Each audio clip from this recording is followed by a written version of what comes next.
Tapi ketika di luar acara itu, masyarakat yang mau jalan kaki itu harus melawan dengan orang yang naik motor, naik mobil gitu. Itu yang pertama, itu yang perlu diperbaiki itu adalah kegunaan berjalannya sendiri itu Kak. Jadi orang itu nggak bakal mau jalan kalau dia ngerasa nggak ada gunanya untuk dia jalan kaki. Terus kan disayangkan ya, jadinya Masjid Raya itu nggak bisa dikategorikan sebagai cagar budaya gitu.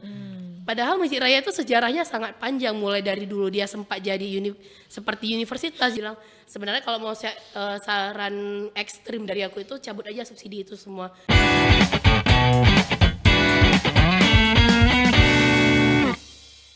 Assalamualaikum warahmatullahi wabarakatuh semua. Waalaikumsalam Warahmatullahi wabarakatuh. Kembali lagi bersama kita Kak Deci. Dan saya harap Anda bosan. Ya udah pada bosan ya Kak. Kayaknya Kakak udah berapa dari awal Kupi Saring ini sudah berdiri ya? Kakak yang mencetuskan, jangan-jangan nih? Tidak. Oh, tidak. Ada lagi tim di balik ini ya Kak Iya, Deci dan ya. kita baru beberapa episode ini dan kalian akan bosan nantinya. Nah kali ini kita pembahasannya agak beda dari yang sebelum-sebelumnya nih Kak. Kenapa Kita beda? kan udah bahas sejarah, kita udah bahas content creator juga, Kita bahas udah terkait makanan juga, Nge-review makanan ya. review makanan juga udah. Gitu. Kalau kemarin kita ngebahas Terkait teroris. terorisme. Kemarin kita sempat bahas juga terkait terorisme Kak. Langsung Iya, sama iya, Bapak Densus. Bapak Densus. Nah, hari ini kita nggak ngedensus, tapi kita langsung ke bagian Alam. ya lingkungan Jadi, kita. Kita tahu bahwa sekarang Kota Banda Aceh itu perlu mungkin ada penanganan-penanganan secara layout kota, gitu, tata letak kota, yang mana kita kaitkan sekarang itu dengan pejalan kaki, Kak Deci. Kenapa? Karena sekarang banyak sekali fenomena-fenomena maraton di kalangan, khususnya di kalangan generasi muda, Kak Deci. Ya walaupun sebagian ada yang FOMO aja sih. Betul, ya. betul. Iya. Dan FOMO-nya Ya, alhamdulillah yakin ya. positif ya Kak. Nggak apa-apa positif, yang malas jalan kaki jadi Iya, rajin jadi- tiap jadi, sore. Kak tersinggung nggak? Tersinggung nggak? Jujur ya, jujur ya. Oh, Oke. kayaknya lebih naik motor sekarang ya. Iya. Kak tolong ajak aku lari Kak. Nggak bisa Oke. ini. Sore ini ya. Ya sore ini ya. Oke. Nggak bercanda. Besok aja. Ketemu dan Besok lagi habis Besok weekend. lagi. ada Deci Cariago dan Sarah. Iya, kembali kita bersama sebaya. kita. Iya. Agak ngaku-ngaku tapi kelihatan kan dari awet mudanya Kak Deci Yes. gitu. Karena emang selalu membawa Kupi Sarang ini dengan bahagia. Oke. Jadi kita kedatangan siapa nih Kak Deci hari ini? Kita langsung kenalan aja.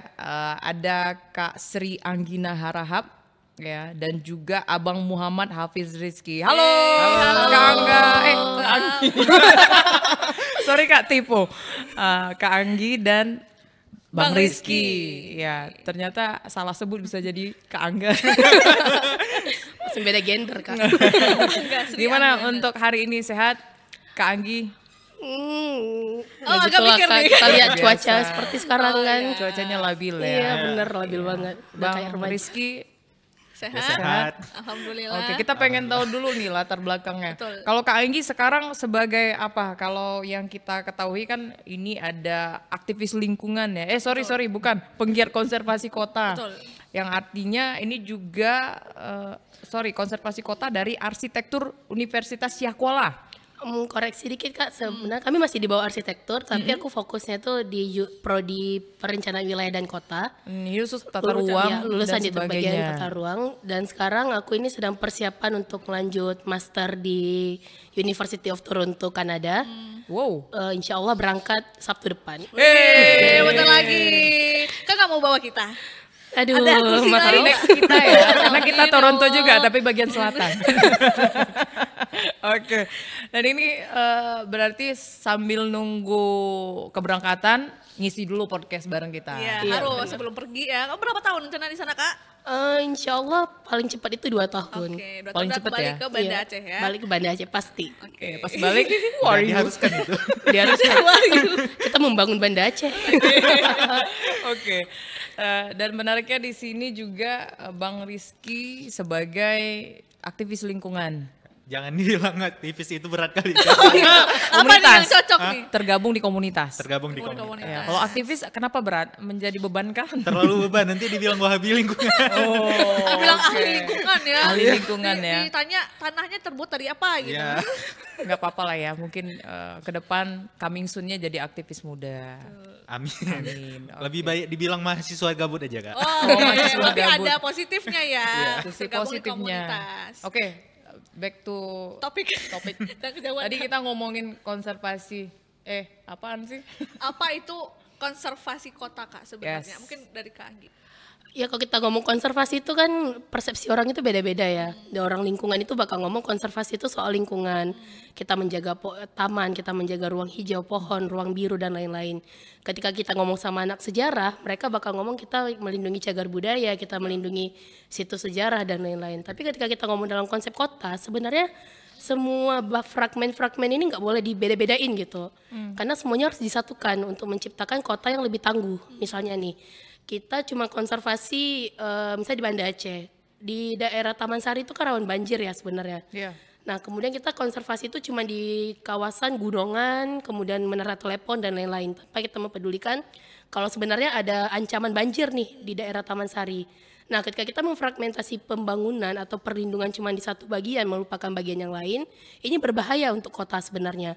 Karena bisa mendatangkan bencana, bisa mendatangkan ketidaktangguhan, dan ini harusnya menjadi concern ya bagi semua praktisi perencana dan juga pemerintah gitu, Kak.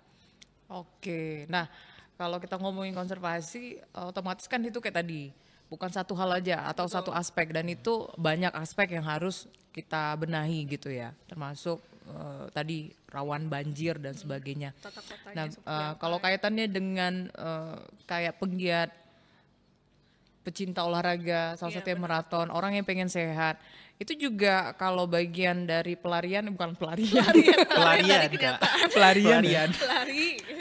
Sejauh ini atau belakangan ini kan memang lagi hits aja gitu ya, olahraga lari kayak kemarin itu Bayangkara Run, apalagi yang hubungannya dengan melarikan diri dari pekerjaan atau rutinitas Tapi itu. lebih ke positif ya. Iya, benar sekali. Tetapi Kota Banda Aceh belum atau sudahkah punya tata ruang yang tepat untuk aktivitas maraton ini sendiri di kota kita? Kalau menurut Kak Anggi seperti apa? Kalau jujur sih belum sebenarnya, Kak. Kenapa belum? Maraton itu kan kalau ada event memang ditutup jalan gitu ya kan. Jadi orang emang cuma pejalan kaki cuman yang mau jalan kaki dan lari aja di situ. Khusus Tapi- acara itu ya? Iya Iya. benar. Tapi ketika di luar acara itu masyarakat yang mau jalan kaki itu harus melawan dengan orang yang naik motor, naik mobil gitu. Trotoar yang ada di Iya. Kota Banda Aceh ini tidak Belum. Kak. Belum. Belum cukup safety mungkin ya. Belum. Iya. Ya, habis itu pun ada banyak trotoar tuh yang nggak ramah bagi penyandang disabilitas. Karena kan kayak Bolong-bolong. yang yang jalur kuning tuh, itu ada beberapa yang tiba-tiba tuh di depannya ada hancur, ada pohon ataupun ada palang-palang jalan. Jadi rasanya agak bahaya juga. atau ada yang langsung bolongan besar Nah, untuk iya, nyemplung ke itu. got gitu ya. Nyemplung ke got, guys. Nggak takut ya memang ya kalau kita lari. Iya, dan itu tidak ramah ya. Iya sangat tidak ramah itu, Kak. Kalau di depan RRI, Kak Anggi dan Bang Rizky itu bisa langsung lihat tuh betapa trennya dan betapa hitsnya para pelari jalan kaki itu menikmati hanya di seputaran Belang Padang. Padang, Mereka akan rela memutarinya dengan bertumpukan kadang. Kenapa bertumpukan macet, guys? Kadang-kadang macetnya Kan itu terlalu rame ya Kadeci ya. selalu rame, apalagi hari Sabtu Minggu. Percayalah, kita harus jalan bukan lari ya. Betul, karena saking banyaknya orang jadi kita nggak leluasa juga untuk olahraga di situ. Iya, dan Itu juga efek yang itulah bukti kalau sebenarnya kita tuh masih belum ramah terhadap pejalan kaki, Kak. Dan sebenarnya yang harus dibenahi mungkin dari mana dulu nih kalau menurut Kak Anggi? Nah, kalau kita mengutip sebuah buku penulis dari Amerika ya, namanya itu Jeff Speck, beliau itu sangat vokal terhadap walkable city atau kota yang ramah pejalan kaki. Itu yang pertama itu yang perlu diperbaiki itu adalah kegunaan berjalannya sendiri itu, Kak. Jadi orang itu nggak bakal mau jalan kalau dia ngerasa nggak ada gunanya untuk dia jalan kaki. Misalnya contohnya kayak kita kan di Banda Aceh ini kawasan perumahan rumah doang, toko-toko doang gitu. Jadi Nggak ada. difragmentasi gitu dan orang siapa yang mau jalan kaki gitu Kak dari rumah? Misalnya kayak aku dari Lamtemen Timur, siapa mau jalan kaki ke arah Almahira sana gitu? Iya, bengek ya. Bengek gitu. Dan cuaca Atau juga paling sih dekat kayaknya. Itu pas. saya. Kerjanya naik bus. Nah mungkin bus kan ya. akan dia saja sering kadang-kadang bilang ke saya gitu, Kak gak enak banget Kak jalan kaki naik bus di sini, nunggu busnya lama. Dan itu transit itu juga upaya konservasi sebenarnya gitu Kak. Misalnya kayak kita menyediakan kota yang ramah terhadap transit, kayak Transkutaraja lah sekarang gitu kan yang di Banda Aceh. Nah itu kalau kita bisa memperbaiki transit, itu orang itu mau menaik bus Transkutaraja dan itu mengurangi emisi karbon, mengurangi pengeluaran mereka sendiri terhadap bahan bakar. Karena Dan- gratis juga ya. Iya benar, kan masih gratis ya sampai sekarang. Padahal dulu katanya cuma setahun gratis awalnya, tapi sampai sekarang karena nggak ada orang, ya udah dipaksa untuk tetap gratis gitu supaya orang mau naik. Cuman yang jadi masalahnya penempatan haltenya udah benar apa belum? Oke. Kemudian jarak antar haltenya udah benar apa belum? Kemudian cara mereka untuk mencapai halte ini udah benar apa belum? Nah itu banyak sekali sebenarnya PR kita Kak. Itu cuma dari sisi kegunaan. Nah step kedua itu kalau dari si Jeff Spec tadi itu adalah safety. Nah ini kalau aku tanya ke kakak nih, misalnya kakak jalan di trotoar dan di samping kakak itu ada jalan besar dan motor jalan di situ berkendara di situ dengan kecepatan di atas 60 km per jam. Kira-kira kakak berani nggak sih jalan di trotoar yang seperti itu? Kayaknya juga ngeri Enggak ya. kayak. Ngeri kan? Karena orang tua kita juga dulu waktu kecil kalau ngomong, kalau kita bilang, "Ma, aku mau jalan keluar nih." "Oh iya, jangan ke jalan besar ya." Pasti ngomongnya gitu kan. Karena jalan besar itu identik dengan kendaraan yang cepat. Nah, jadi kita tidak bisa menyediakan sense of safety atau perasaan aman gitu bagi masyarakat. Itu kita juga masih gagal di situ. Karena kita lihat sekarang setiap kali ada masalah macet, jalan diperlebar. Padahal itu kalau istilahnya teorinya itu namanya induced demand. Mau seberapa pun kita sediakan supply, permintaannya bakal tetap naik terus gitu. Mau sampai satu Banda Aceh ini pun berubah jadi jalan, ya bakal tetap macet. Karena orang merasa mereka disediakan loh, oh aku diizinkan untuk jalan di sini, jalannya diperbesar, berarti nggak apa-apa aku jalan di sini, naik terus nanti orangnya naik motor. Nah, Berarti jika yang dimaksudkan adalah tata ruangnya diperbaiki, disediakanlah untuk para pejalan kaki, maka dengan sendirinya jika ada pemerintah turun tangan untuk hal ini, mungkin masyarakat bisa pindah ya untuk Haluan punya ya. mindset baru Yang penting yaitu disediakan dulu membiasakan jalan kaki kan. Iya. Karena masyarakat kita ini termasuk pemalas juga. betul. Iya, kita betul. kita juga memang hobinya naik Betul, motor. apalagi sekarang ada Gojek online, ada Iya. ojek Iya, online, itu benar. kan mempermudah semuanya. Nah mungkin ada yang menarik di sini, Kak Anggi dan Kak Rizky, mungkin aku butuh pandangan dari dua belah pihak.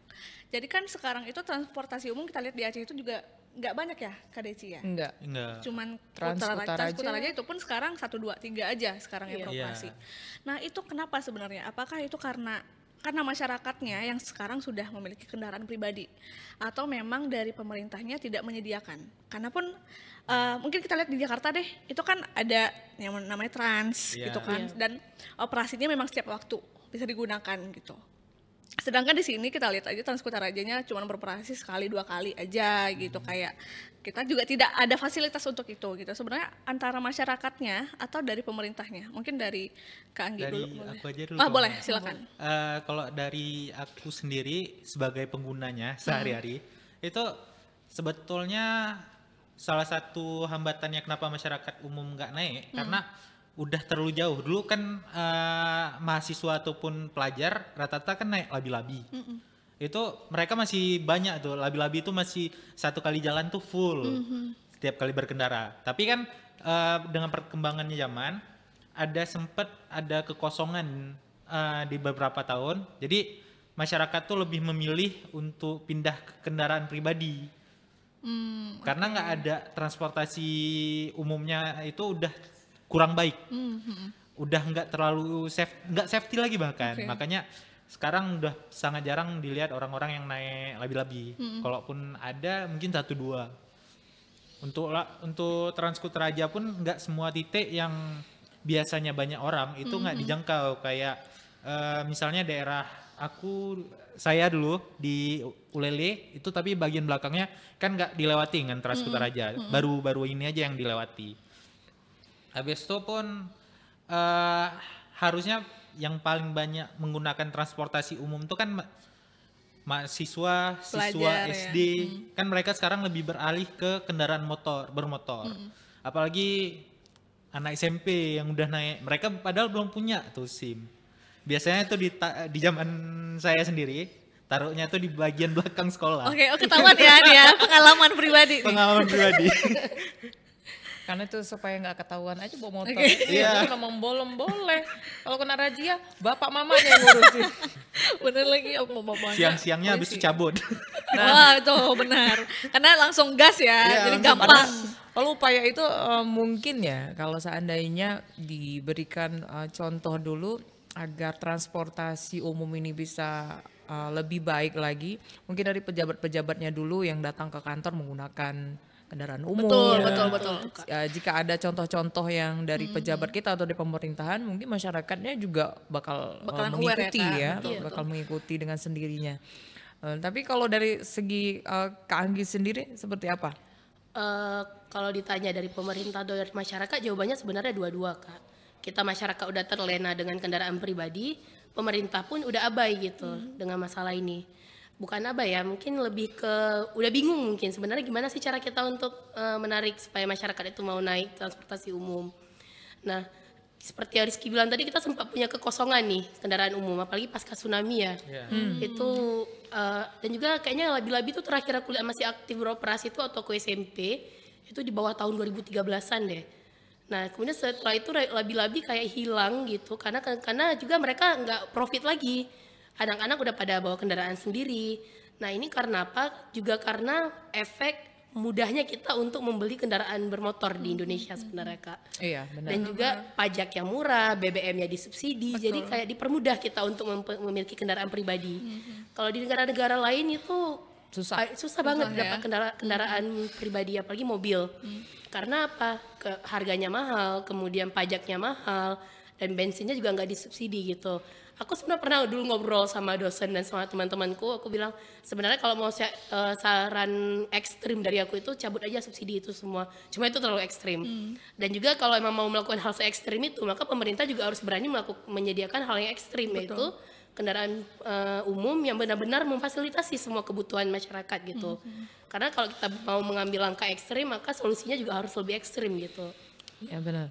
Kalau di luar kita dengar juga kalau kendaraan selain susah didapatkannya karena harganya mahal dan itu dibatasi. Satu kakak itu mungkin cukup satu mobil. Betul. Katakanlah satu mobil. Nah kalau kita mah ada anak 4 lo kaya Semuanya beli semua ada, gitu ya. Sak truk-truknya juga taruh di depan rumah. Nah itu yang agak menyulitkan membatasi kendaraan yang ada di Indonesia dengan seperti itu tadi ya.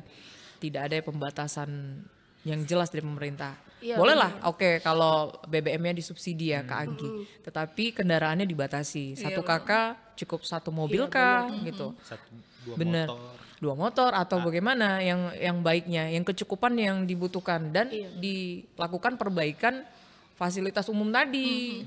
Transkutara aja ya diokein, ya gimana nih Karena soal fasilitasnya pun nggak ada ya, Kak, di bener, sini ya. ini haltenya aja mana nih bingung jalan Bingung nyarinya. terus jalan kaki Bener. sampai keluar keringat jagung baru dapat itu. Pribadi Kak pernah nunggu Kutaraja tuh kayak lama banget, Kak. Nah, Itu kan salah satu yang bikin kita ya udahlah naik kendaraan pribadi aja lah. Itu kan dari pengalaman pribadi kan. Karena Iya, atau- sampai di sini kan pengennya naik transportasi umum, ekspektasinya ada transportasi umum yang gampang lah gitu. Karena kan kita tahu Banda Aceh nggak gede kan. Jadi gampang lah transportasi umum pun kalau disediakan bisa kita gunakan gitu.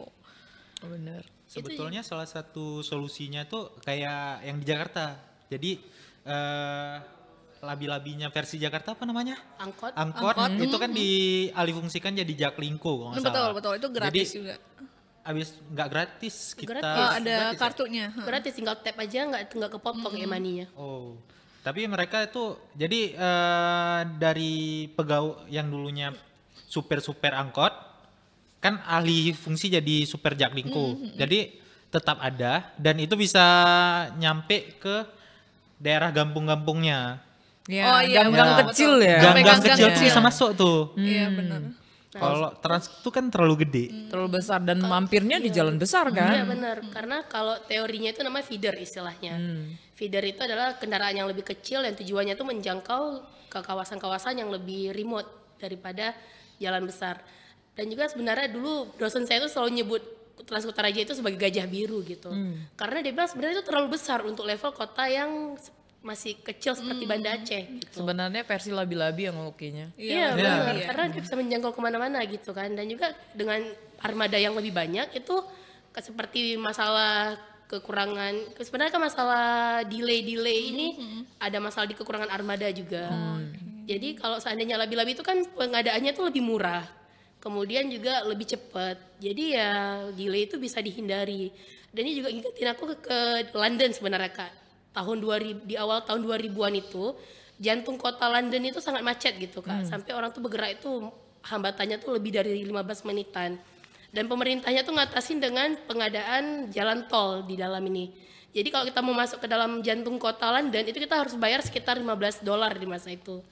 Dan itu tapi ya itu trust masyarakat terhadap pemerintah sangat tinggi Kak, karena di sana korupsinya itu kurang.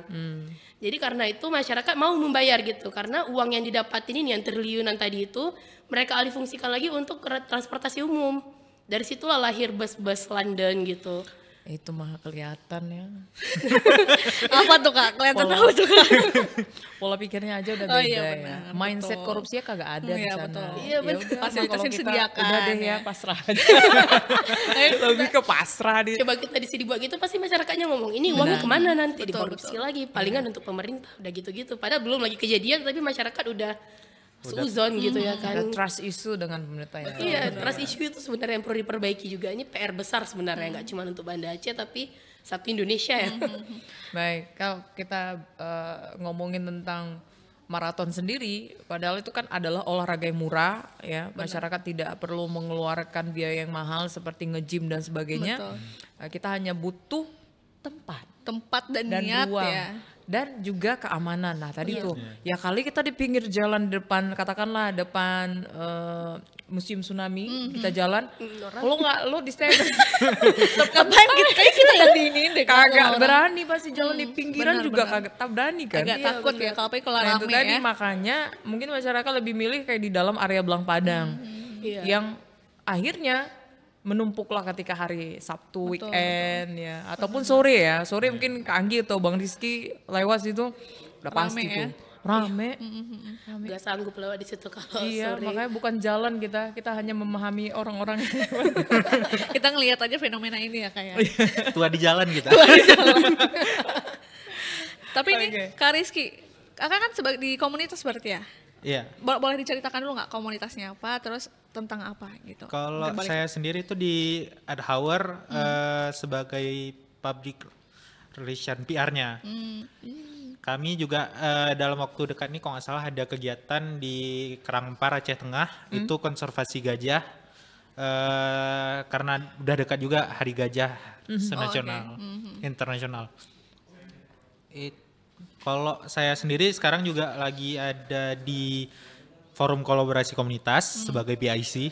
Jadi masih belum ada secara struktural, masih PIC-nya aja. Oke. Mungkin itu aja. Sebentar. Ini ada yang mau masuk ya? Pada ini kan pada seret kan Kak Bang. Nah, Oke, wah kita kedatangan Kita beneran kedatangan nih. Kopi Sarena. Ya.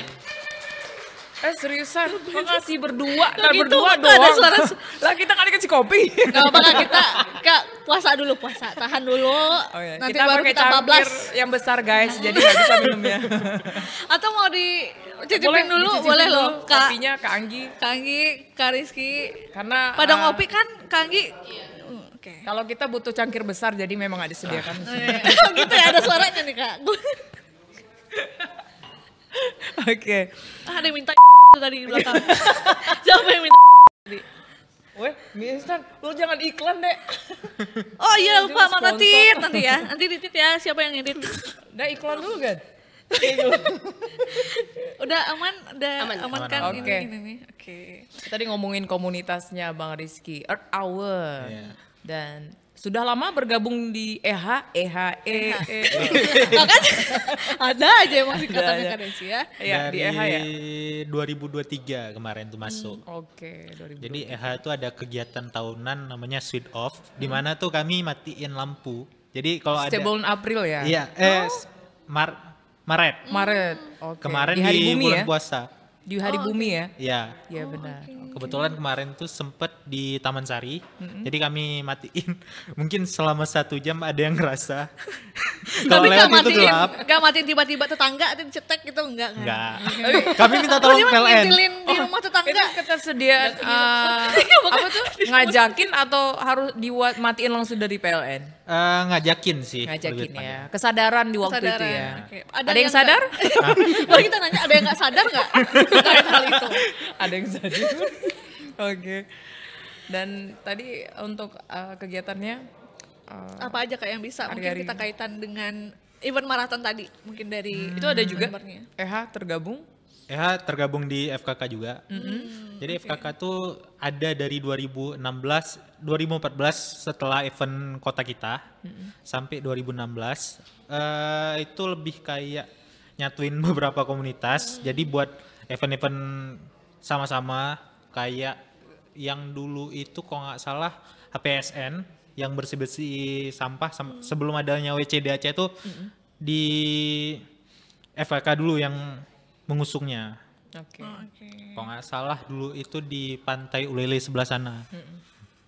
Oke, kita balik lagi ke event maraton nih, Kak Deci. Oke. Kita kan udah bahas banyak sekali terkait gimana sih, karena banyak kekurangan ya di Kota Banda Aceh mungkin yang tidak ramah untuk pejalan kaki dan mungkin pelari, apalagi ada event-event maraton. Nah mungkin dari pandangan Kak Rizky dan Kak Anggi sendiri, apa sih sebenarnya yang harus dilakukan? Karena kan kita tahu kalau pejalan kaki atau pelari itu ada stadion, dan di depan ada belang padang. Mungkin dari segi safety kah, atau ada yang harus dilakukan mungkin tempatnya kita sediakan seperti apa, atau mungkin nanti ada simbol-simbol yang memang ini khusus pejalan kaki, ini khusus pelari gitu. Mungkin ada nggak dari Kak Anggi? Oke, jadi melanjutkan dari yang step-step tadi, step ketiga itu adalah sebenarnya yang kadang dilupakan, itu comfort atau kenyamanan. Nah ini sangat penting sebenarnya. Kenyamanan ini juga persepsi dari masyarakat sendiri gitu. Misalnya kayak kita pada di Banda Aceh itu kan kayak di Belang Padang kenapa orang suka lari? Karena pohonnya itu banyak. Oke. Jadi walaupun terlepas dari cuaca Banda Aceh ini yang labil, mudi dengan suhu yang tinggi, itu masyarakat tetap nggak ada masalah untuk lari di Belang Padang karena di shading oleh pohon-pohon tadi gitu. Tapi ketika kita keluar di area lain itu pohon-pohon, bahkan sekarang kita sering lihat pohon ditebang gitu ya kan, mungkin alasannya karena keamanan, mungkin karena untuk kabel listrik, tapi mungkin bisa dikompromis gitu. Ada nggak sih cara lain sebenarnya selain nebang pohon, karena pohon itu investasi yang sangat mahal sebenarnya. Bertahun-tahun ya kan kita butuh waktu untuk tumbuhkan satu pohon menjadi besar sehingga dia bisa menutupi sebagian jalan gitu. Rindang gitu ya. Iya, menjadi rindang. Dan kemudian juga pohon itu nggak sembarangan ditanam gitu, nggak semua pohon suitable untuk ditanam di daerah jalan gitu. Misal kayak asam jawa yang di musim Aceh itu kan sebenarnya juga nggak ditebang karena itu bukti sejarah sebenarnya ya kan. Itu bukti sejarah dulu Belanda nyuruh masyarakat Aceh itu nanam pohon asam jawa di situ. Nah yang terakhir itu adalah interesting atau menarik. Nah ini sebenarnya yang sering dilupakan tapi kayaknya udah mulai muncul sebenarnya di daerah Ule Karing gitu. Jadi sebaiknya kita ketika berjalan kaki itu kita bisa melihat langsung display di toko, itu lebih menarik sebenarnya. Mungkin kalau pernah lihat kayak di New York atau di Roma itu mereka ketika kita jalan kaki di samping itu emang langsung display cafe, display toko, kita bisa lihat ke dalam ada apa gitu. Kita nggak perlu masuk ke tokonya tapi kita udah bisa lihat semua display mereka. Dan itu menarik sebenarnya untuk jalan kaki dan pada akhirnya itu bisa menjadi atraksi turis. Nah kita di Banda Aceh karena ada peraturan koefisien dasar bangunan gitu. Misalnya kayak harus disisakan sebagian sekian meter itu tidak boleh ditaruh bangunan, harus lahan kosong gitu. Jadinya mundur nih toko-toko gitu. Padahal baiknya toko itu langsung aja ke trotoar gitu sebenarnya. Tapi kita kan juga nyisakan ruang parkir lagi. Nah balik lagi karena kita masih pengembangan kota itu direksinya tuh ke arah mobil atau motor, bukan ke arah pejalan kaki. Jadi itu yang perlu di shifting dan itu PR yang sangat besar gitu karena merombak infrastruktur itu kan sangat berat ya. Butuh uang banyak, butuh upaya yang besar gitu dan kita bahkan Banda Aceh juga tidak punya anggaran sebesar itu malah ya kan. Gitu. Jadi itu tantangan terbesarnya sih sebenarnya, 2 step terakhir itu yang sering diabaikan dan juga sulit untuk dipenuhi karena juga aplikasi di tempat negara lain belum tentu sama dengan kita gitu. Kita mungkin lebih ke habitnya masyarakat ya. Iya, Masyarakat kita males memang jalan. Iya, Ya gitu. Kalau di sana kan memang udah Jadi sistem mereka tuh rutinitas jalan ya. ya. Jadi kayak menyesuaikan bangunannya dengan habit masyarakatnya Betul, gitu. betul. Ketika kita di sini dibuat seperti itu, ya tahu aja lah. Karena tidak ada yang jarang orang jalan juga mungkin. Iya, Ya. Mungkin itu maka- yang harus kita biasakan juga dari masyarakat. Mungkin dari Kak Anggi, dari Kak Rizky. Tadi terkait apa? Jadi gimana sih kita bisa membangun habit masyarakat?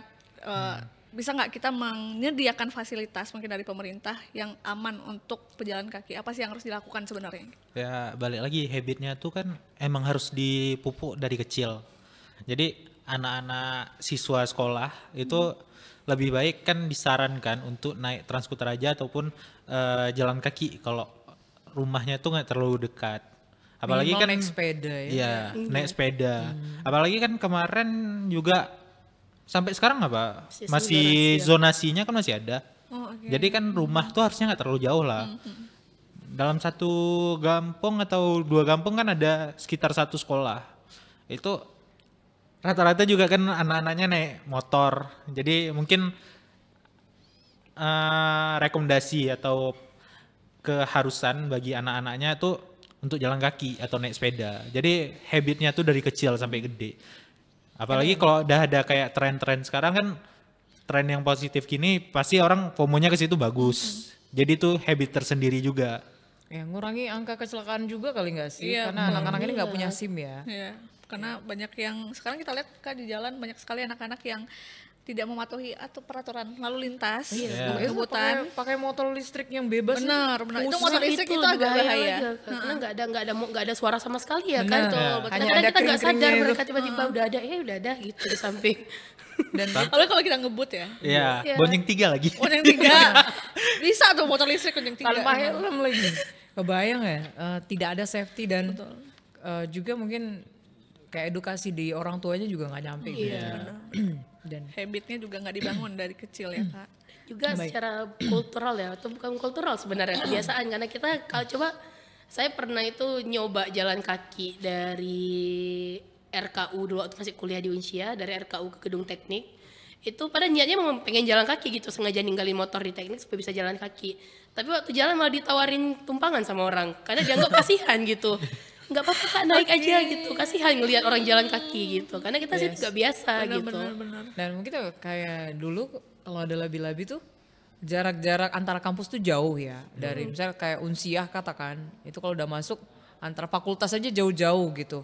Sebenarnya nggak apa-apa juga seandainya itu punya difasilitasi ya, baik itu kendaraan umum kayak dulu ada yang bisa masuk. Kalau Kutara aja masukkah ke fakultas-fakultas itu? Sekarang udah ada, udah ada feeder khusus untuk daerah kampus, dan itu memang langkah yang sangat baik ya, karena juga busnya lebih kecil. Terus hampir di semua fakultas ya ada ya Iya, haltenya ya. hampir semua fakultas lewat. Karena pos utamanya tuh di asrama mahasiswa. Good. Udah oke tuh. Tadi kan kita ngomongin, Kakak sempat mention sepeda ya, Yes. Kak Deci. Kita lihat di beberapa kota itu kan disediakan di pinggir jalan Trek itu sepeda. trek sepeda, jadi khusus sepeda aja gitu. Menurut Kak Anggi dan Kak Rizky, itu bisa nggak dibikin di Banda Aceh? Karena sampai sekarang nggak ada ya Kak, trek khusus untuk sepeda pun atau mungkin khusus untuk pejalan kaki gitu. Selain trotoar ya, kalau kita berbicara itu ya.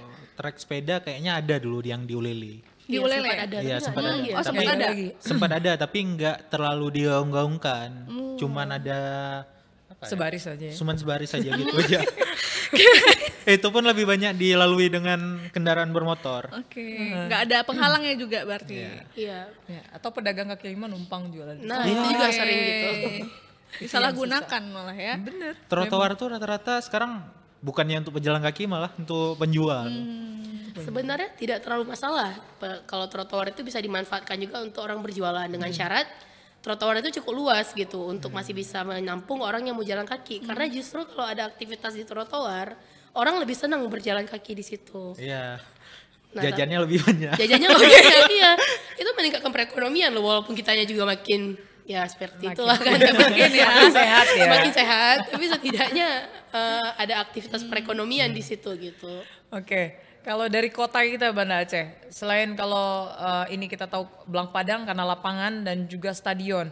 Sebenarnya menurut Kak Anggi ataupun Bang Rizky, di mana tata ruang yang baik sebenarnya yang ramah lingkungan di Kota Banda Aceh ini yang cocok untuk Olahraga. maraton khususnya? Kalau dari aku sebenarnya yang cukup cocok itu masih daerah ini ya, daerah Heritage Banda Aceh itu di sekitaran depan Museum Aceh. Museum Aceh? Karena itu kan bisa dilihat tuh trotoarnya tuh ada area buffer Iya. itu kayak perbatasan antara jalan dengan trotoar, ada pohon-pohon kan greenway gitu. Nah itu sebenarnya membantu di safety tadi gitu, karena Tidak langsung di jalan iya ya? benar, karena pejalan kaki yang di trotoar ngerasa mereka nggak langsung berinteraksi dengan orang yang naik motor. Nah tapi masalahnya adalah nggak ada sesuatu yang interesting di situ, nggak ada yang menarik gitu. Iya. Jadi kalau emang orang yang cuma mau maraton mungkin mau di sana, tapi kalau untuk orang yang jalan kaki karena mereka pengen mungkin agak kurang gitu. Sangat. Padahal- tidak ada yang mau dilihat Iya ya. tidak ada yang mau dilihat gitu. Kita Sebenarnya taruh kira-kira nggak Kak ada ya? Anggi taruh apa di situ yang cocok untuk interestnya biar menarik lah untuk pejalan kaki, misalnya untuk ramah jalan kaki. Kira-kira apa? sebenarnya mungkin bisa dengan ini ya, udah diupayakan sebenarnya dulu kan ada display-display dari Iya. Museum Aceh. Ya. Gambar-gambar itu, tapi itu kan kurang karena apa? Balik lagi minat baca masyarakat kita dan ketertarikan terhadap sejarah juga kurang gitu. Nah mungkin bisa digalakkan dengan kayak kami dari Haba Kota itu pernah ngadain tour di kawasan heritage. Itu kita jelaskan gitu, sebenarnya di kawasan heritage itu banyak sekali cerita-cerita yang kita nggak tahu selama ini. Cerita sejarahnya atau Iya apa cerita ya? sejarahnya gitu.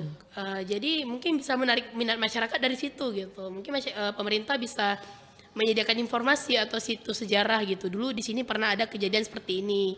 Dulu ada ini, dulu ada itu. Atau bahkan mungkin mengajak orang-orang pedagang kaki lima untuk berjualan di sana gitu. Supaya orang mau singgah gitu untuk minimal kali turun dari motor beli habis itu pergi gitu. Minimal kali seperti itu. Iya, kayak drive thru ya untuk khusus makanan-makanan ya kali yang tinggal nyinggah Iya. aja.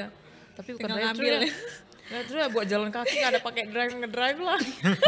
Langsungnya jalan lari ke sana Jalan ya. langsung makanan-makanan itu dijual ya. Cuma sulitnya di daerah itu kan termasuk kawasan keamanan masih ya karena Iya. ada Kodam atau Kodim sih di situ. Kodim ya. Kodim ya. Kodim. Nah itu kan kalau secara tata ruang kita nggak boleh menyentuh tuh kawasan keamanan dan pertahanan. Mungkin di situ kesulitannya kita agak terbatas dalam mengembangkan di kawasan tersebut. Tapi kalau kawasan lain yang menurut aku punya potensi itu juga Ule Karik itu juga punya potensi sebenarnya. Kering ya.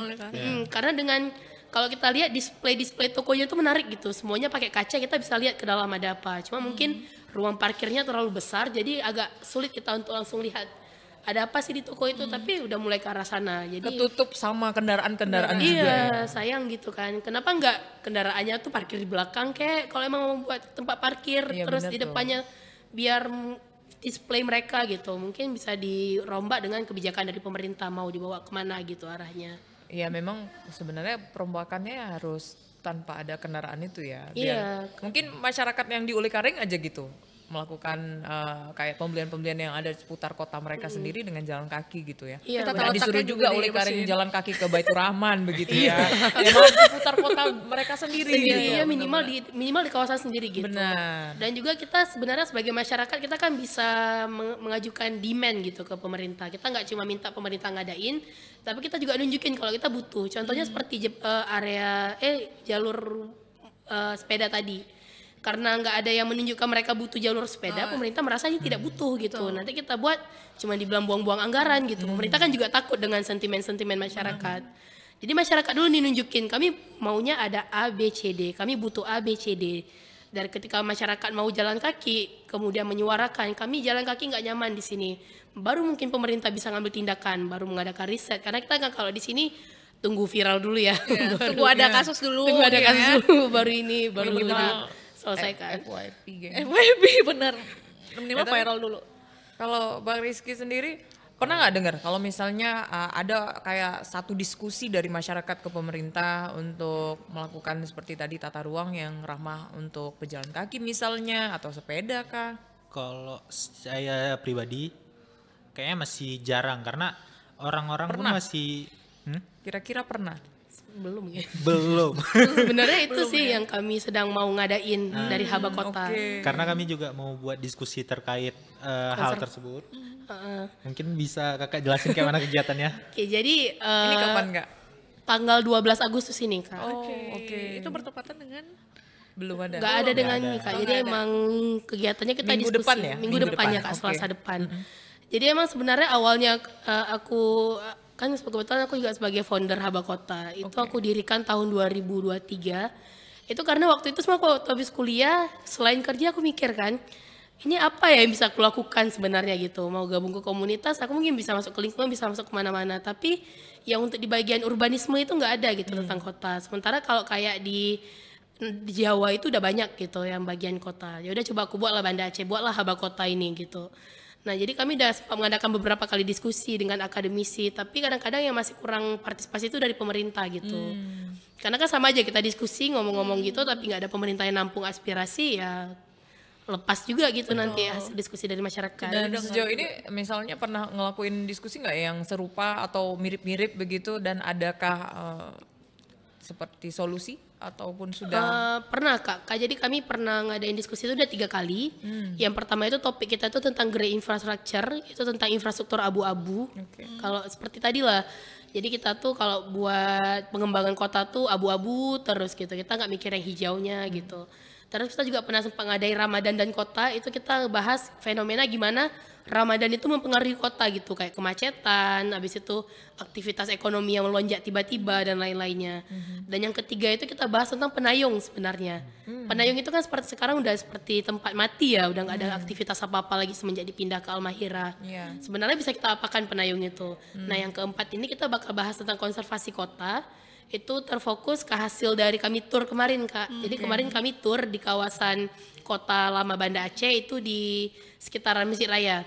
Kita muter, kita di situ dapat ternyata konservasi kota itu belum ada di Banda Aceh sistemnya. Cuman satu-satu aja gitu, lingkungan aja, sejarah aja gitu. Bahkan yang paling menarik itu juga tentang sejarah itu kayak Masjid Raya gitu. Itu juga salah satu yang dosen saya itu Ibu Cut Dewi namanya, beliau pernah menentang kalau kita sistem penentuan cagar budaya kita di Indonesia itu masih terlalu kebarat-baratan gitu. Jadi kita tuh mengkategorikan cagar budaya itu kalau dia itu bangunannya itu tidak pernah mengalami perombakan apa-apa selama 50 tahun terakhir, kalau nggak salah di undang-undang nomor berapa saya agak lupa. Nah, itu kan disayangkan ya, jadinya Masjid Raya itu nggak bisa dikategorikan sebagai cagar budaya gitu. Padahal Masjid Raya itu sejarahnya sangat panjang, mulai dari dulu dia sempat jadi seperti universitas, dia punya sampai 30 fakultas kalau nggak salah dulu. Kemudian dia berubah jadi tempat ibadah, kemudian jadi benteng, kemudian dia dibakar oleh Belanda, lalu dibangun kembali dan lain-lain sampai sekarang. Itu kan panjang gitu, dan aktivitas kita juga masih berorientasi ke sana. Contohnya kemarin saya dengan Rizky itu, saya nyoba ke Rizky gitu. Jadi kami CFD ini, kami rencana bakal buka stand.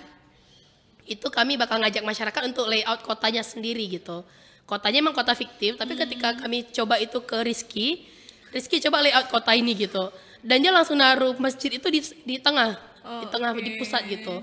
Dan ini sebenarnya memang mindset kita di Banda Aceh gitu, karena kita Banda Aceh ini emang secara tidak sadar terbentuk sebagai kota Islami, di mana masjid itu menjadi center dari semua gitu. Bahkan dulu kalau belum punya menasah, berarti itu belum bisa dikatakan sebagai sebuah desa di Aceh. Oh, jadi ini rencananya juga buat planning untuk di Car Free Day minggu ini? Iya, minggu ini kami bakal hadir di Car Free Day. Oh, jadi berarti kita ketemu. Iya, Kita ketemu. Jadi nanti kalau kakak mau layout kota boleh datang ke stand kami nanti. Berarti Oh, layout gimana? kota kayak kita punya kota sendiri gitu. Iya, ya. jadi nanti kita bakal nyediain jalan, nanti Itu layout kota ya? nanti kami juga bakal nyediain propertinya itu misalnya bentuk perumahan. Jadi nanti kakak-kakak itu bisa taruh rumahnya di sini, masjid di untuk sini. tata kota ya Iya, di tata ini kotanya ya. sendiri. Kali aja ada bisnis yang mungkin sendiri. mereferensi yang wow, ini di Kok luar bagus? dugaan. Iya Kalau- betul, sebenarnya Rizky kemarin juga banyak yang di luar dugaan kami sebenarnya sebagai gitu.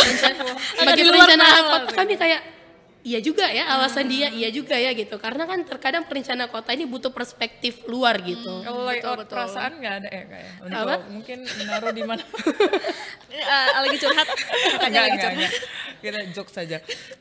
Dan pasti dengan pemikiran-pemikiran Gen Z utama ya, Iya. dan para kaula muda ini mungkin menjadi referensi ke depannya tata Iya, ruang untuk yang baik kan pemerintah mungkin juga aja ya. ya, Iya, bisa benar. ada yang masuk di akal. Betul. Ya karena kita kan nggak tahu, karena selama ini mungkin sekarang Ibu Eliza udah mengupayakan ya ada diskusi dengan masyarakat gitu tentang pengembangan kota, tapi ya dari bawah-bawahnya juga belum gitu. Jadi kayak belum betul-betul menyentuh akar rumput masyarakat gitu.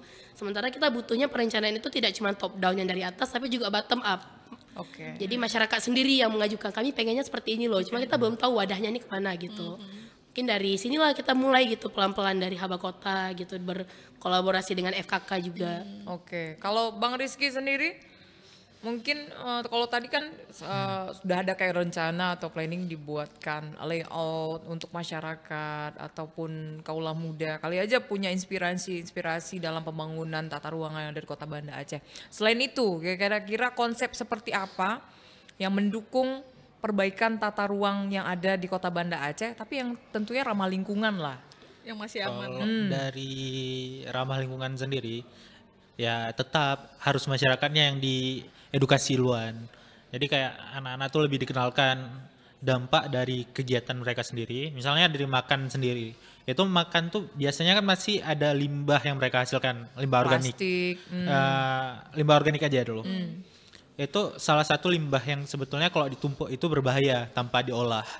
Misalnya nih habis makan, sampah ditumpuk ke dalam tempat sampah, udah dibuang ke TPA.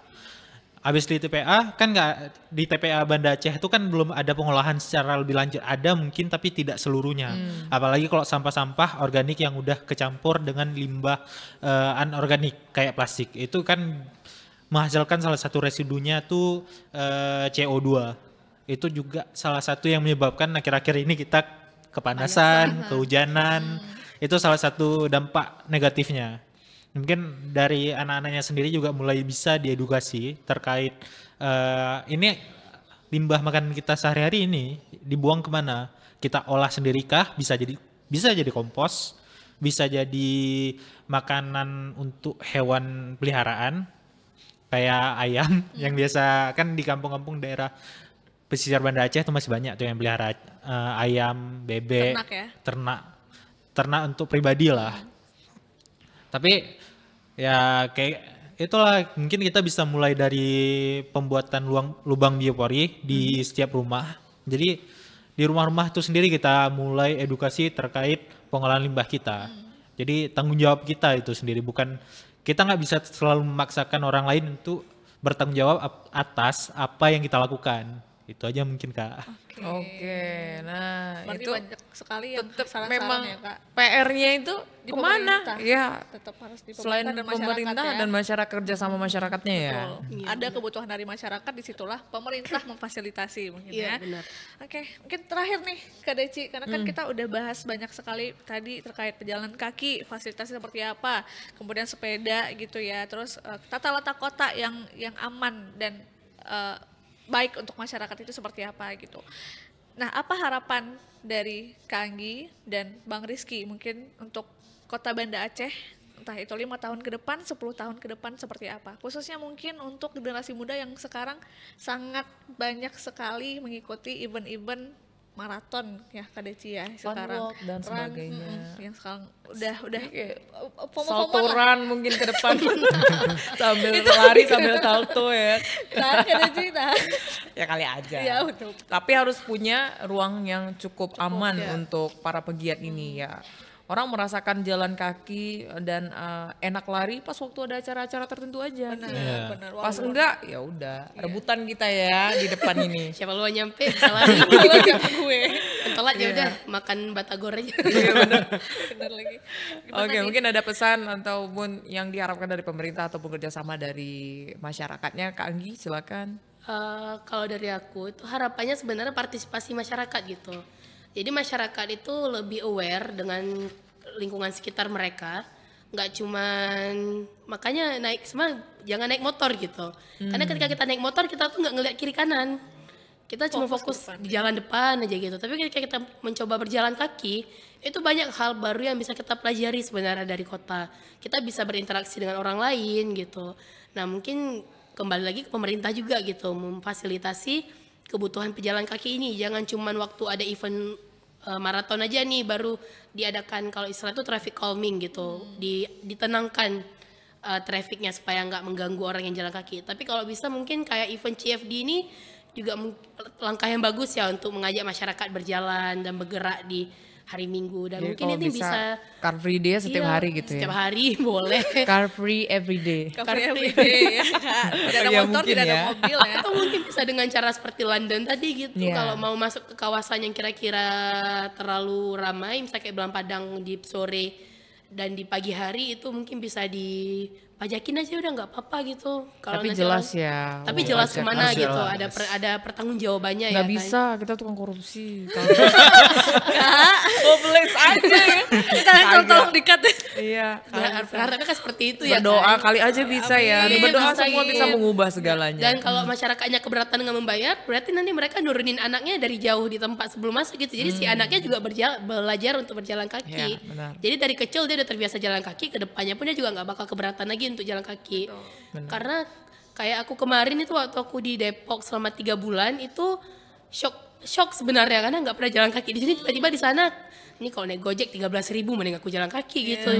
Jalan kaki aduh capek ya, padahal baru berapa langkah gitu. Mending-mending ya. Karena nggak dibiasakan juga ya. Kak Kadang Ci, nggak ya. dibiasakan gitu. Kalau di Jakarta udah mulai biasa gitu, Iya. karena masyarakat ketimbang naik Gojek yang lebih Lumayan mahal mutar-mutar, pricey ya. lebih mahal dan lebih Enak capek, jalan. lebih lama, mending jalan aja sedikit gitu. Makanya investasi yang paling baik harus kita perbaiki adalah diri kita sendiri. Betul, Iya, Supaya kebiasaan kaki kita kita ya, juga Kak Desi ya. terbiasa berjalan. Kayak di Jepang itu kan mereka menghemat biaya, kalau kita BPJS ya di sini. Healthcare-nya itu dengan cara apa? Dengan cara masyarakatnya jalan kaki. Jadi kasus obesitas, diabetes dan kasus-kasus lainnya itu mereka kurang di sana gitu. Iya, benar. Makanya Rajin angka harapan olahraga. hidupnya itu bisa sampai 90 tahun gitu kan. Oke. Jadi kita bisa menghemat juga sebenarnya pemerintah kalau pemerintah mau invest di jalan kaki ini gitu. Oke. Bang Rizky, terakhir. Kalau harapan aku sendiri, Nggak ada berharap bang? Nggak ada berharap apa-apa gitu ya. plus. Adalah pasti. Makin banyak aja orang yang lakuin hal kecil aja. Mungkin dari kampus aja jalan kaki ke halte ataupun mulai hal-hal habit-habit baru aja. Coba dulu 1-2 hari, seminggu. Tapi jangan lupa diajakin teman-temannya gitu. Iya. Mungkin dari situ bisa ada banyak perubahan baru. Mungkin bisa lebih banyak kenal orang baru. Aku juga awalnya gabut gabut mahasiswa, nggak tahu ngapain, mulai nyari-nyari komunitas ataupun karena kegiatannya kan lumayan kosong selama libur semester. Jadi ngisi ruang kegabutan aja setelah balik ke kuliah pasti banyak habit-habit baru yang kita rasain. Oke. Oke, Oke, Kak Desi. kita ucapin makasih untuk Kak Kak Anggi Anggi dan Kak dan Rizky. Bang Rizky. Mudah-mudahan kita ketemu di jalan. Nanti kita lagi. Tapi jalan, kita, jalan. Ya, bukan Jalan. bukan Jalan, pakai ya, klakson ya, di jalan. Kak Anggi akhirnya kita ketemu. Kita diajak podcast. Diajak lagi ngomong lagi. Ya, ketemu di Kupi Saring kita hari ini udah mampir ke RRI. Nah, mudah-mudahan ini jadi wawasan baru juga. Terus ada rasa keinginan masyarakat untuk mencoba hal baru tadi, yaitu jalan kaki. Dan harus dibiasakan ya Kak Iya, Desi ya. Semoga benar. setelah podcast ini yang nonton itu jadi sadar bahwa jalan kaki itu nggak ada ruginya gitu. Iya. Malah sehat juga untuk Iya, tapi kalau tiba-tiba membeludak di lapangan bola Padang bukan salah kita juga. bukan salah kita. Kita nggak ikut apa-apa ya. Ya, dan mudah-mudahan ada ruang yang mungkin lebih ramah ke depannya. Lebih aman juga. Dan mungkin jika masyarakat banyak yang melakukan pejalan kaki ya, mungkin pemerintah juga bisa mendengar kita gitu untuk menyediakan fasilitas yang baik gitu. Oke, benar sekali. Jangan lupa untuk Kupi Saring selanjutnya, untuk edisi selanjutnya kita akan terus hubungin Anda dan berbagi Jangan bosan di juga ya sama kita. Hah? Pasti bosan. Di Instagram kita di @RRI Banda Aceh dan jangan lupa di channel YouTube kita di mana, Sarah? Di RRI Banda Aceh. Yes, RRI_Banda Aceh. Ada underscore-nya ternyata ya, ketinggalan ya. Iya, benar sekali. Oke, Oke. sekali lagi terima kasih Kak Anggi kasih, dan Bang Rizky. Sukses Sehat untuk selalu. S2-nya di Kanada. Jangan lupakan kita ya Kak, ingat muka kita nih ya. Pasti.